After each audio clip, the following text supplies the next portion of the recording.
Dahil walang laot, ayan, dumating si Migo. Nagpukuha tayong kawayan, ayusin natin ang bakod.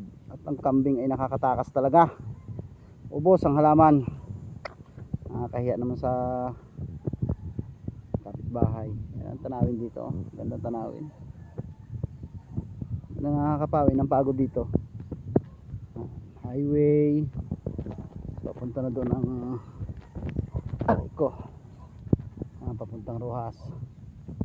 Highway doon. Dito naman dagat.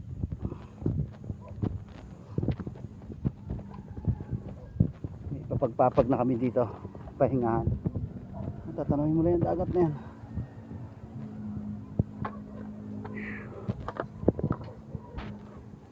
Okay na natin si Megs!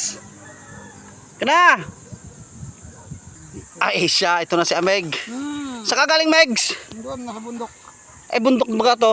Bundok na ito ay. Nagkakain ka niyan? Oo, galing na sa bundok. Bundok man dito. Pinuntahan ko, galing din sa aking bundok. Anong ginawa mo doon? Nagapulo ng kawayan diyan. Ano yung mga kawayan? Ay maganda.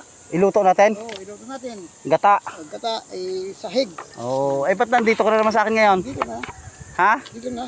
Bakit nga? Dito na nagputo na ng kawayan. Wala na naman pera sa bundok. Wala na lang pira sa bundok.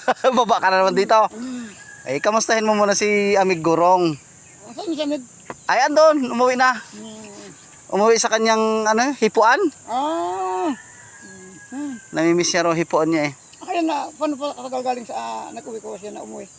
Hinatid ko, nagpahatid sa akin. Ano nagpalit sa iyo? Tapos migs ay napulpog na naman sa ilong.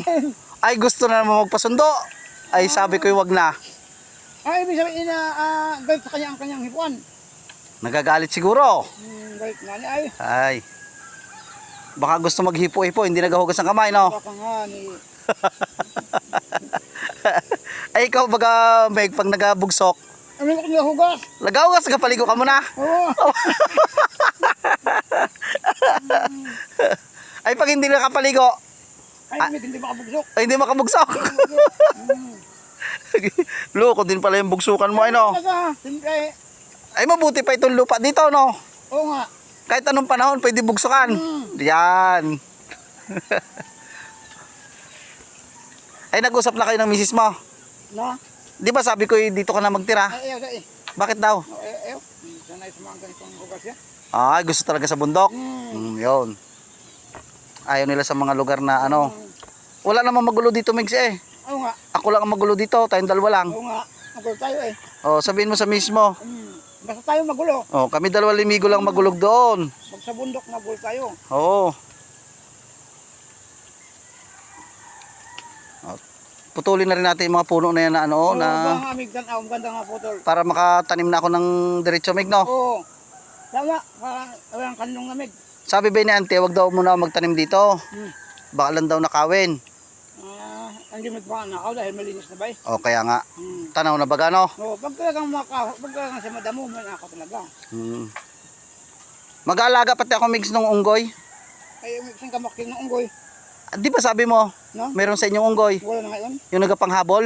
Oo, noon mayroon ngayon. Nagapanghabol siya? Hindi ba kapanghabol nandakain ng mga tanim? Gapangnakaw ng tanim? Ay, ibang unggoy. Siya, ubos med sa pakanakaw ang tanim mo. Ay, siya.